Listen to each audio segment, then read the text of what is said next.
So this committee is a collective, and in this collective it's a network of practitioners, of theoreticians, artists and activists who kind of join and exchange. In Lenin's Politburo had 21 members here. So for a small country like Serbia, it's enough.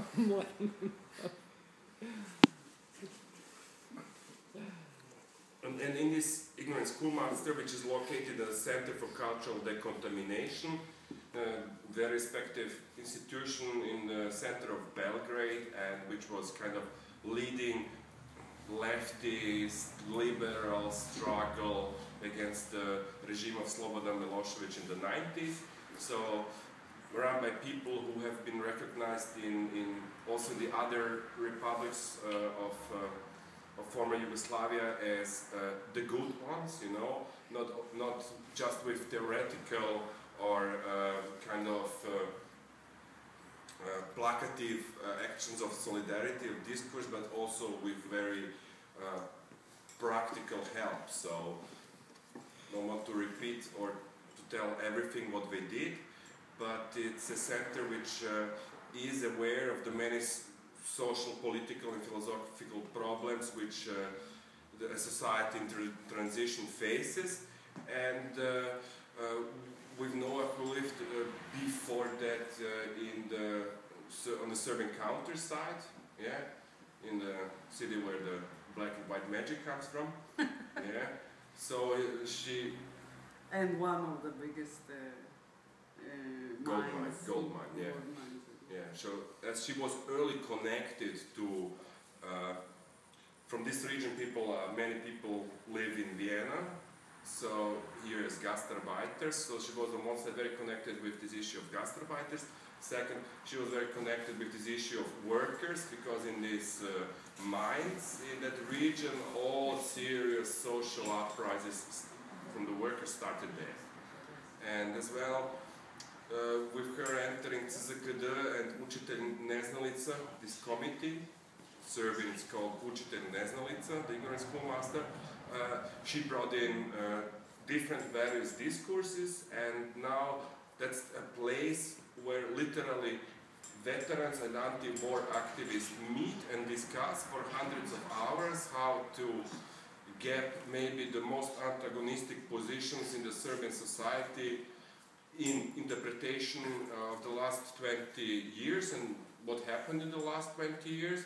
And another thing is that 90% of the workers are as well war veterans. So there is in fact no disconnections between any of these discourses. And Peter, are you leaving? Yes, I'm Yeah, that's a pity, but have fun in your kur.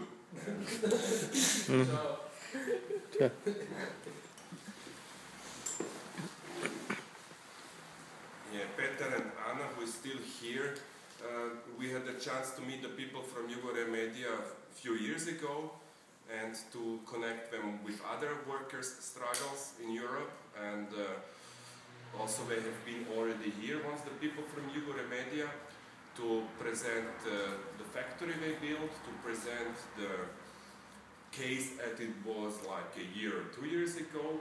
And to go back to your introduction, Noa is like one of the central points in this committee, Učitelj Neznalica, or the ignorant schoolmaster, to repeat it again. And we are glad that we work together very frequently. She will be here once a month for a week to work on both things with us, like the veteran question, which we also encountered here in our Cafe BOEM. So it's a serious topic, so we need serious help and expertise and practical assistance. And the second thing is that as we work close together with our friends from Jugoremedija, the situation is not good at all. Yeah. Besides that it's theoretically complicated, the struggle is practically extremely complicated, it's violent, it's criminal, it's lasting since 20 years. We want now just to show a little bit 10 minutes out of a film Peter, who left, brought us, so we can see how this factory looks kind of in the life in the flesh. And after that, welcome. Yeah. I said proletarian half an hour, not 15 minutes academically. So I just wait these people, take a seat and feel comfortable. Good. I show you now this few 10 minutes, I think. Okay.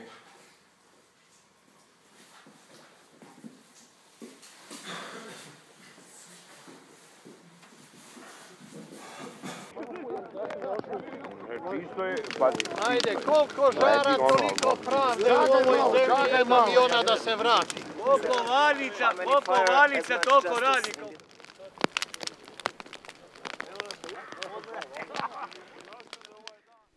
In my world, they say self-management doesn't work. It's inefficient. Workers can't run a company. What would you say to people who say that? Ja sam menadžer godine. Ja, kod nas se pokazalo da mi možda upravljamo. Znači, sasvim ono suprotno. I bolje upravljamo nego i onaj menadžer što je bio i što je drugi kupio. Znači, kod nas je to sasvim, ja možda ste i videli u firmu, ali znači, bio si u fabriku, treba da snimaš.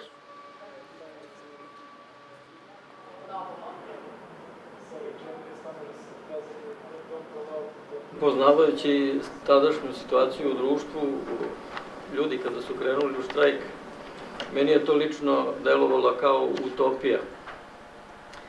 Bila je bezizlazna situacija da se, tako reći, borba Davida protiv Golijata. Kada je sad taj jad i čemer prošao, ušli su u fabriku, mislili su da neće znati šta će da rade sa fabrikom, kako će pokrenuti, pogotovo što je to specifična proizvodnja farmaceutska. Oni su i tada, pored štrajka, sve te probleme rešili i pokrenuli proizvodnju. Da li među vama ima štrajkača dođe? Svi. Ovo liče na... Ma sada ne liče na štrajkače. Ne. Nisam ni ja. Ja, ali nisam ja. 3 dana. Evo ja sam bio. Još imam posljedice. Šta je drugačije? Drugačije je osjećaj neke slobode, nekog novog entuzijazma, poleta. Ja sam 34 godine u Jugoremediji, nikad nisam imao takav osjećaj da mogu i slobodno i da kažem svoje probleme i da sa mnogo većom voljom pristupim rešavanju nekih problema. I mnogo sam slobodniji da zahtevam za svoj delokrug posla.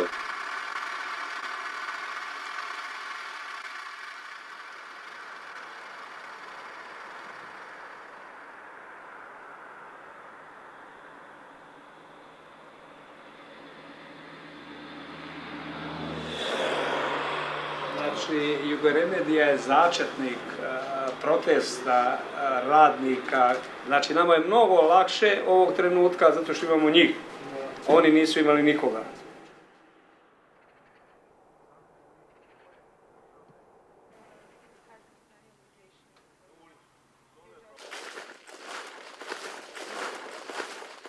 Ovo je sve u prevodu čista pljačka koju je omogućila država i sistem. To je to. Znači, radnici ostaju bukvalno na ulici, bez ikakvih prava i bez obeštećenja, bez ičega. Znači, 500 porodica je uništeno. U jednom potezu 500 porodica na ulici. To je to. To je delo te privatizacije.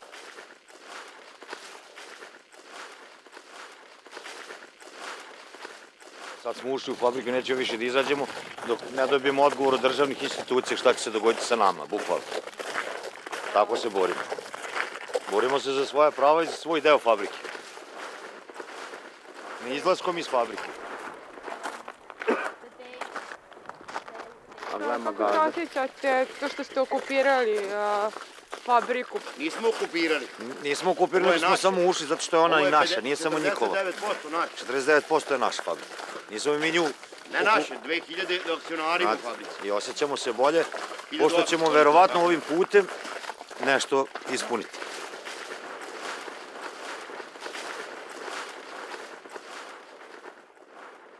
Samo da vam kažem da ovo radilo 120 godina. Da su bili Turci, Austrija, Kraljevina, komunizam. I nikad nije uništeno. Kada je došao ovaj tranzicija, opljačkano.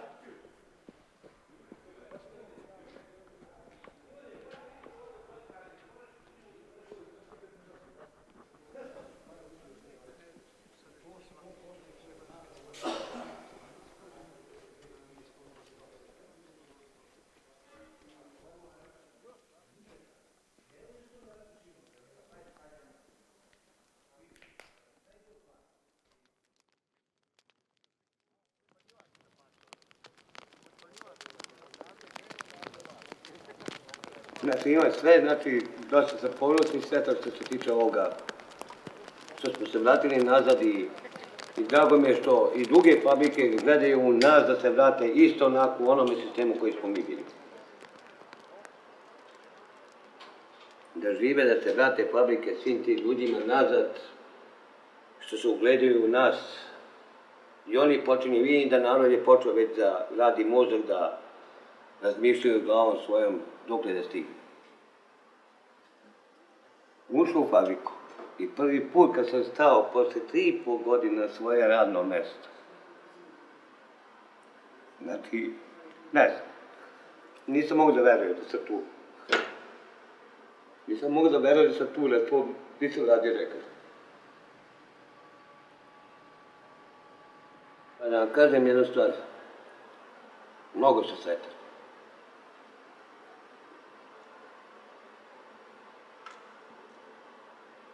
Ima sve.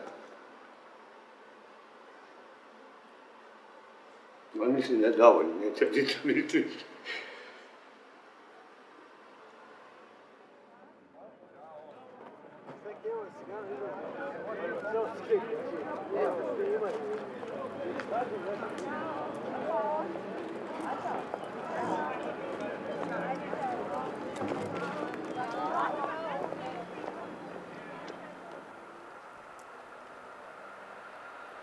Iscrpljujuće. Od prethodnih dana u protestu ispred kape isto niko nije reagovao od nadležnih i kolege su donele odluku da zbog nereagovanja države, jednostavno mi za njih nismo postojali i rešili smo da prerežemo kleštima katanac i uđemo unutra. I tu smo i danas. 4. mesec.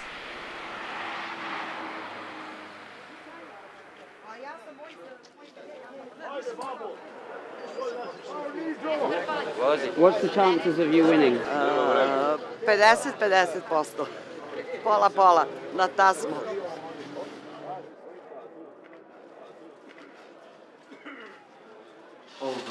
Ostali smo bez ikakvih prava. Mnoge kolege po izlasku iz suda, veoma kivni i žučni, su želeli da dođu i da upale firmu. She explained.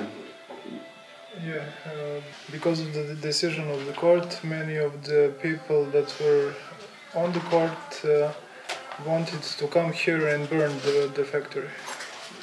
Today? Today, after the court, yeah. Fuck. Wow. And what did they do? Did she have to talk to them so that they would not do it?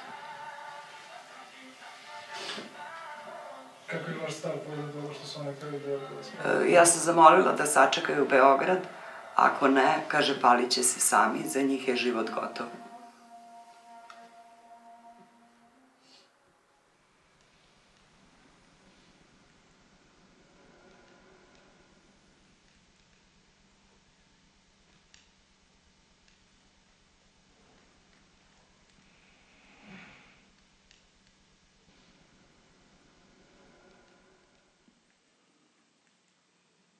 Momče, vidimo se ili u proizvodnji ili na kapi sa kantama benzina.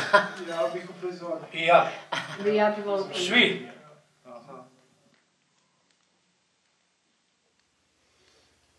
Država je korumpirana i gotova. Mi smo ovako mali.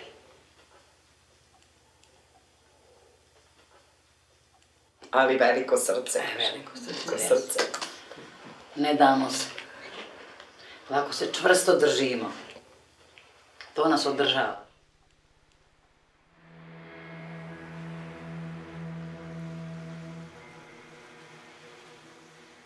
And Bellinzona was like this factory Shinvos, which you know, which was the second part from this movie.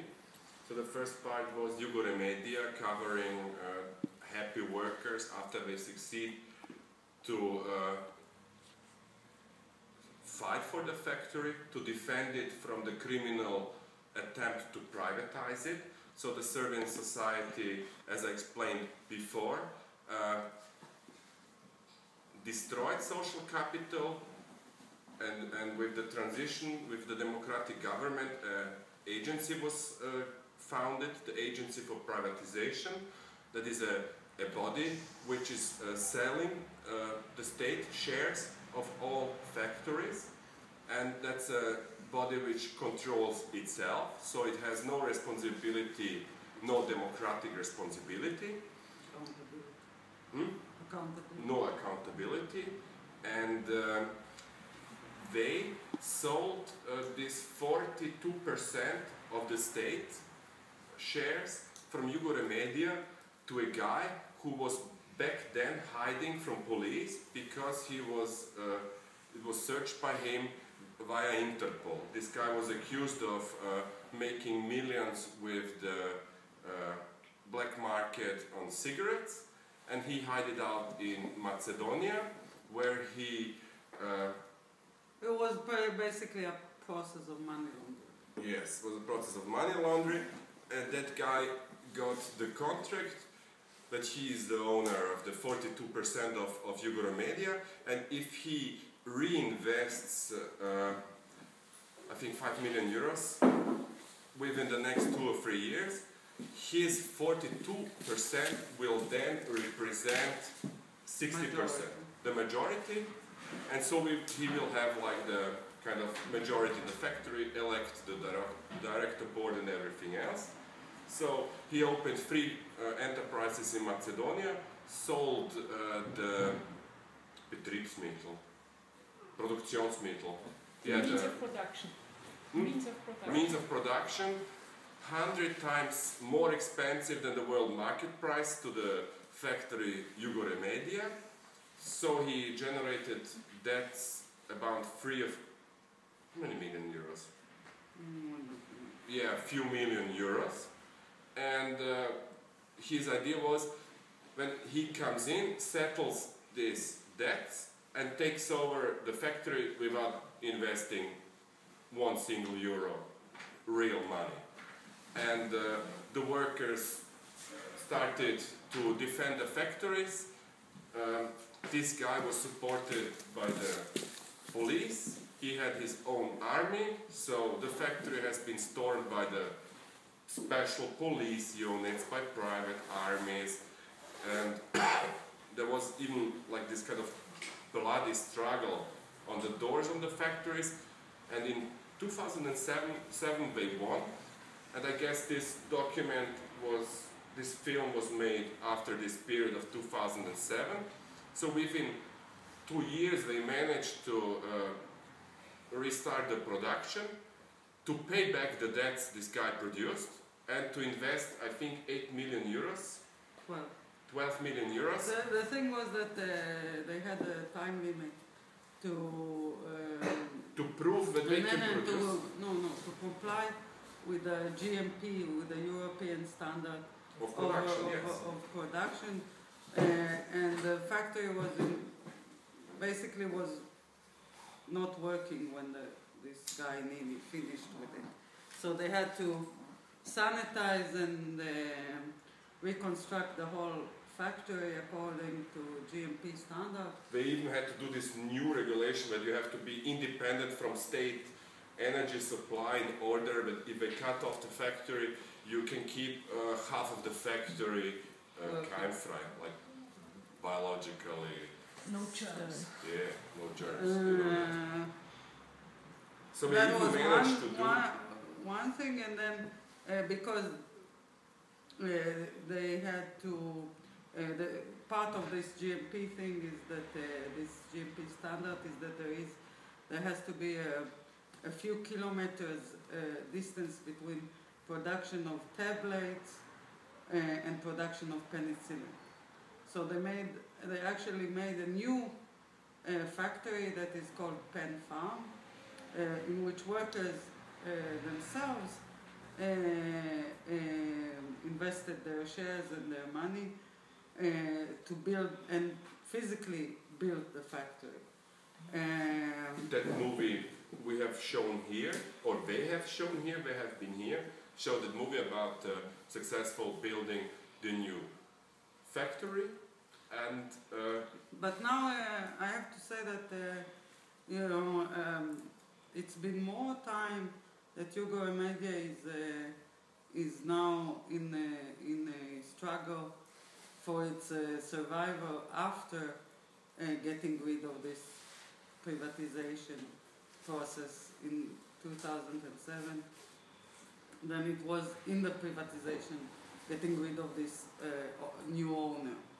And this is because, like everywhere, but in Serbia, because it's a process of transition, it's more acute. The connection between political parties and economical tycoons is very tight. So, their problems didn't finish in 2007, they only started.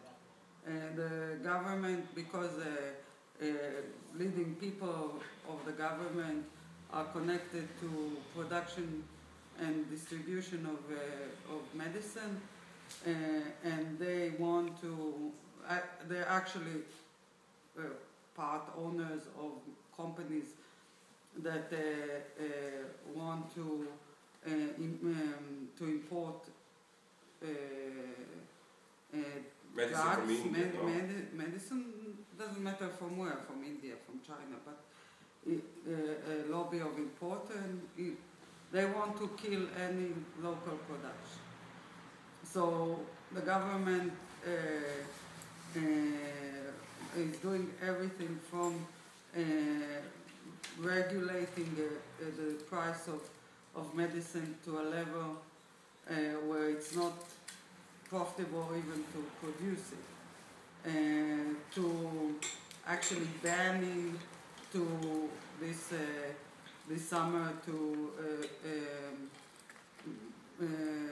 sell even. No, banning to sell it, but also physically arresting the heads of Jugoremedija under very fishy circumstances.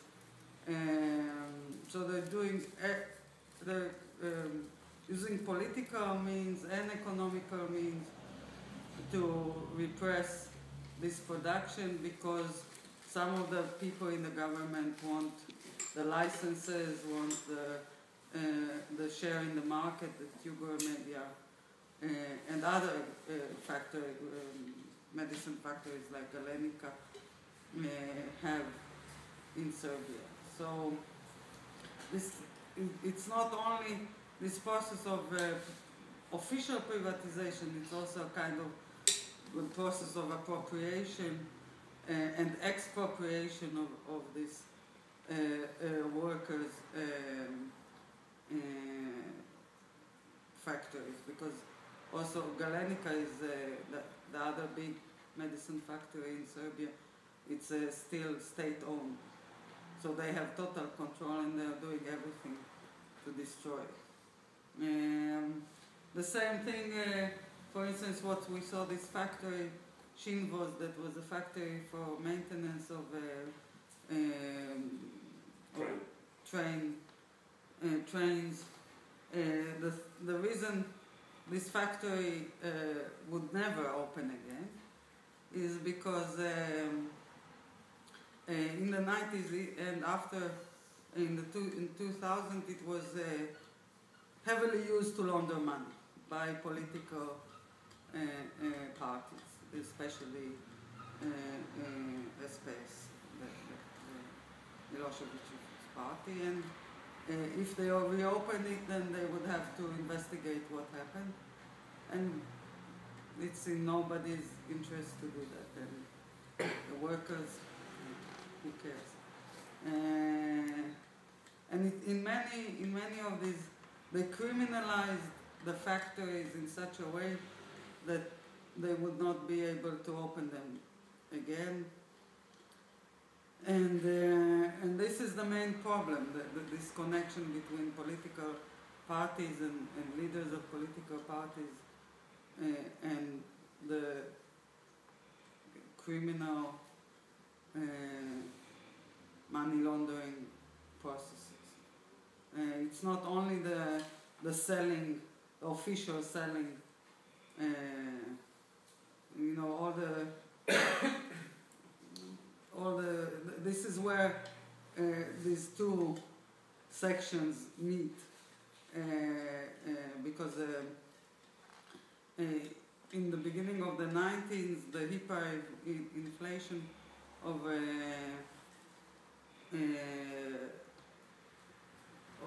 Yugoslavia and Serbia later was done in order to rob all the public funds. These public funds went to Cyprus, to offshore banks and companies, and now it's returning to Serbia as kind of an official privatization process. And it's not a coincidence that many of the tycoons in Serbia today, not only in Serbia, in the whole Balkans, but in Croatia, in Bosnia, in Kosovo, because they, even though the war, the criminals never stopped cooperating.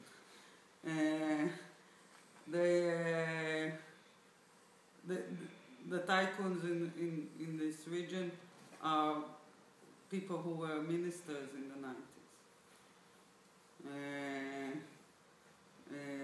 So this money is coming back through the privatization process. That's why they don't want to, even though there is a law that says you have to check the origin of the money, they never implement.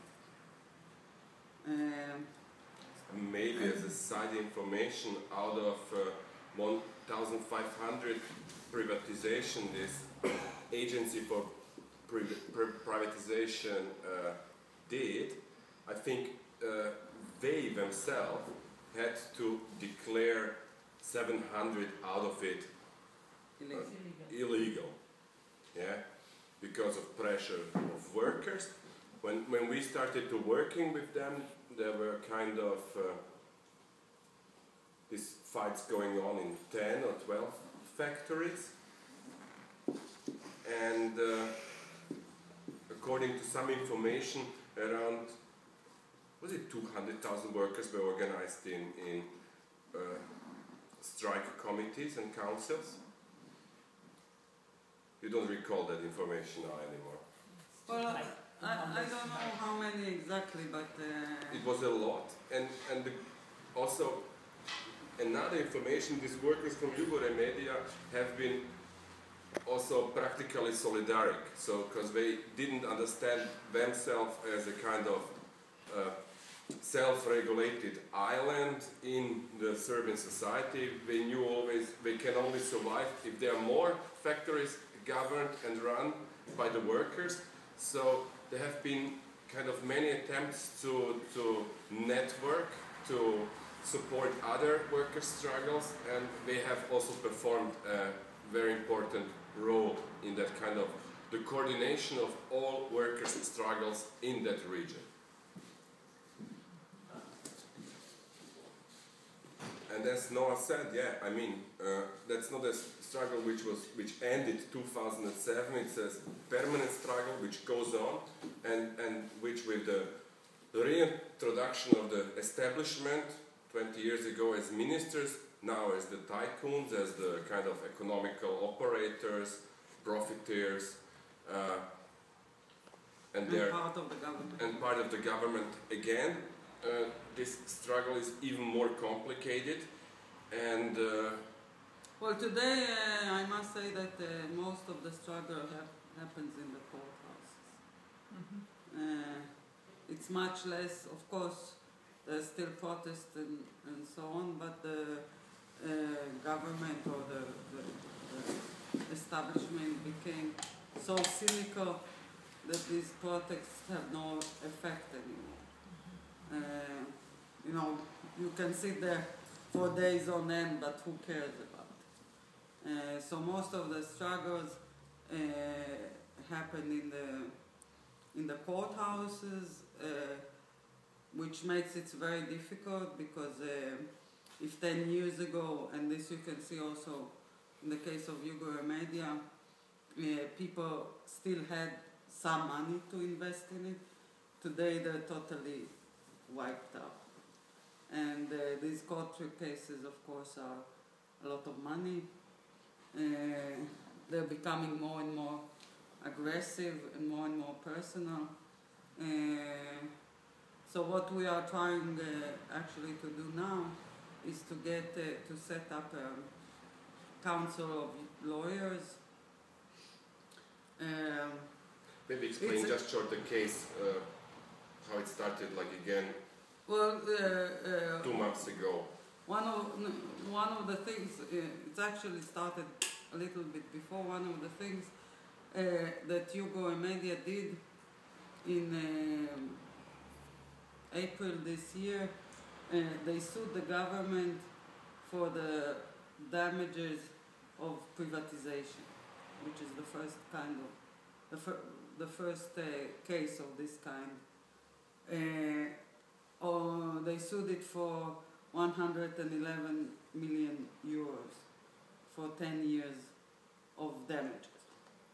And the reaction to this this case, now in Serbia there's a kind of procedure that you cannot sue the government directly. You have to offer the government kind of a way to negotiate, and if they don't negotiate for 3 months, then you can sue them in court. Is this just special for this kind of workers? No, any kind of case. In April, the Jugoremedija handed in this offer of negotiation, and of course it was ignored, but as the time came for the lawsuit to be handed in, to be filed, parallel to that there was the annual shareholders meeting of Jugoremedija, where one of the biggest decisions had to be made, and that is to make a decision about changing the structure of the company, because there was a new law for business, for companies, and they had to align the structure with this new law. If they wouldn't have passed it, the company would automatically go into liquidation. So the government did all it can to basically to cancel this assembly of shareholders, this parliament of shareholders. The first time they succeeded in delaying it, and the second time, because in a delayed procedure you need a smaller quorum, the people who are fighting for Jugoremedija barely managed to get these decisions through, and the company stayed. But this was, you know, it was so close because the dates were such that they had to do it till the 15th of July, and the second assembly was on the 15th of July, and the only reason they managed to do it because it was a Sunday, so they could still hand this procedure in on the Monday the 16th. But this was very, very close, so they almost succeeded.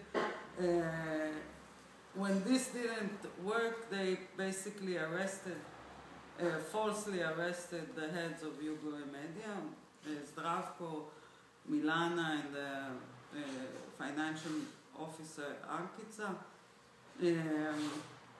and kept them basically illegally in jail for 2 months.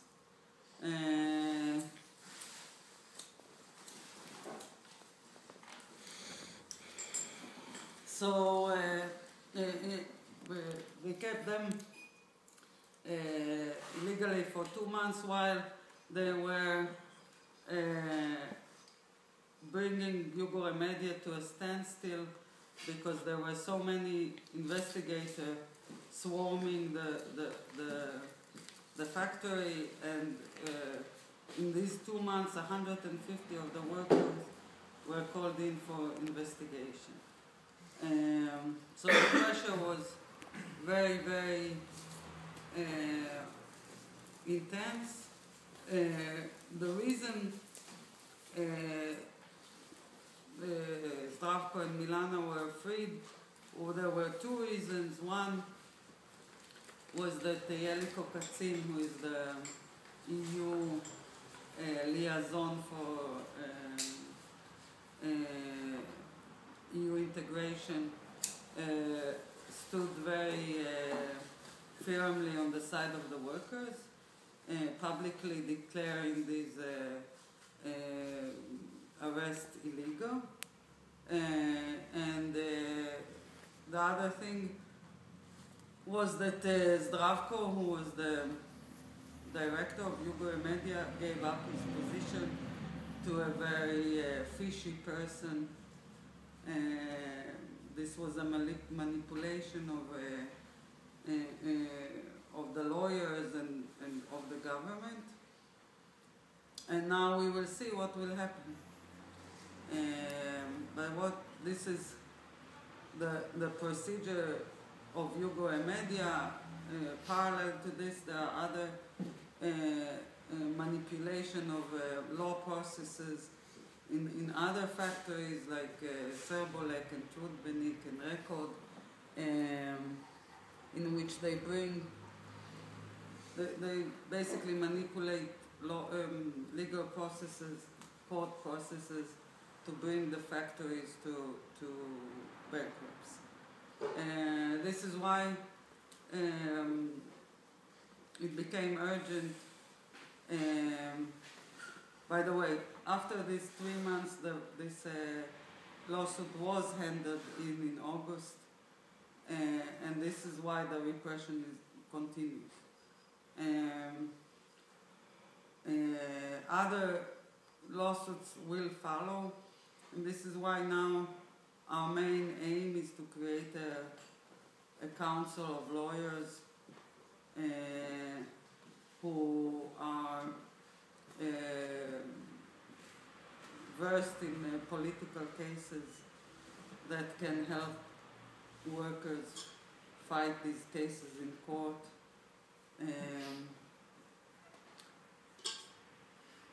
These are, if Milosevic the ministers became the tycoons of today, then these human rights lawyers who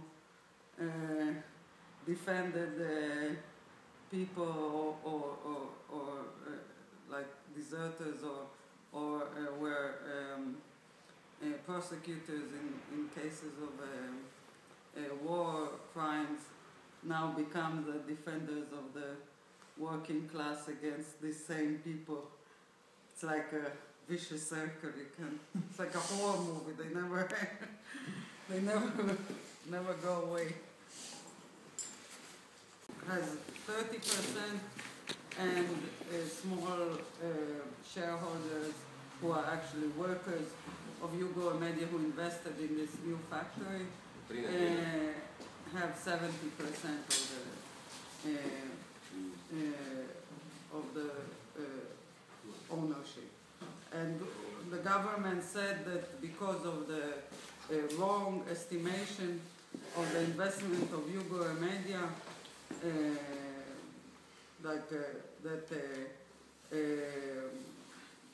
there was a conflict of interest because Zdravko, as the director of Jugoremedija, intentionally put pressure on the person who estimated the worth of the investment to make it lower, so these small shareholders would get more of the ownership. This was clearly false because, first of all, there is proof that they made research in the region, how much these licenses which Jugoremedija invested were worth, and this is totally compatible with the prices that were in the region for that kind of licenses. And the state itself, because in transferring the licenses from one factory to another, you have to pay some kind of small tax. So the state itself estimated the licenses in half of what Jugoremedija estimated that. So Jugoremedija estimated these licenses for 65,000 euros, the state for 35,000 euros, and now the state says that they were worth 650,000. So it's not like a question of 10% more or less. It's like 1,000% more. So so clearly the case is manufactured. When they actually couldn't pass it really. They were searching for all kinds of other reasons to keep them in jail, from tax evasion to their connections, their export to Russia, to all kinds of things. Till now they didn't really find anything concrete. Maybe here and there they found some mistakes, but nothing that they can actually build a lawsuit on. But the pressure is very intense.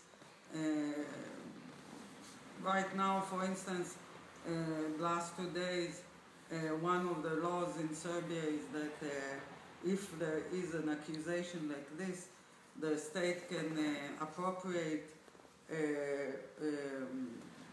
the real estate of the accused in order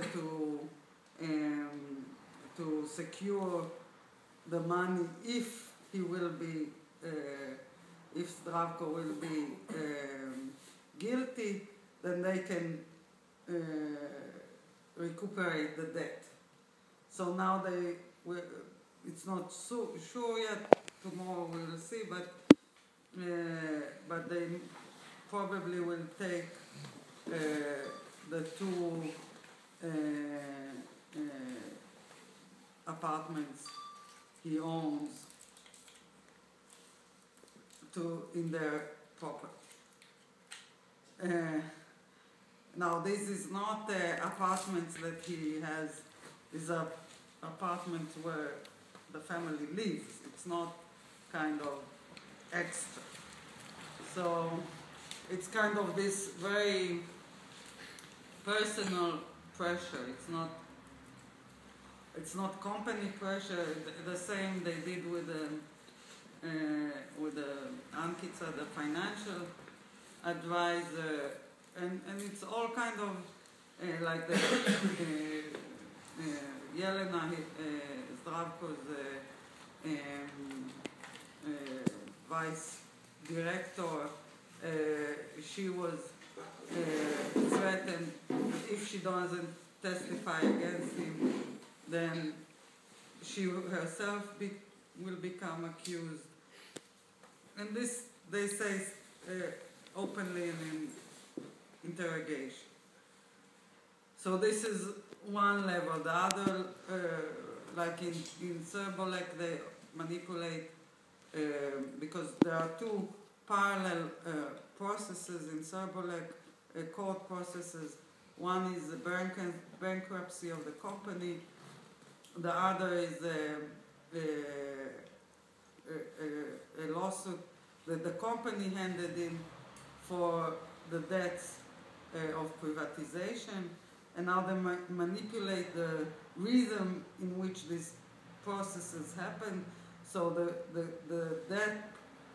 debt recovery process is very slow. The bankruptcy process is very fast. So the bankruptcy process will end before the debt will come through, and then who will they pay the debts to?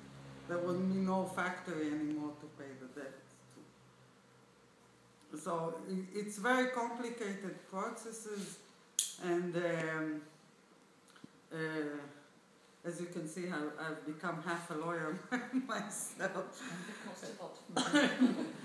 And right now, I mean, for the last already 6 months or maybe more, the lawyers involved in these processes are basically working for free. But of course, they have to also live on something, so basically we're trying to raise money to pay for this, and it's not a very popular subject, as you can. Yeah, not even this 50% from Facebook came, so. No, I mean, like, because it's such political issues, I can say of my own experience that I went to talk to many embassies who usually give money for projects in Serbia, and all of them say the same thing: we cannot get involved in internal politics of Serbia. So basically, it's only independent foundations, which are not many.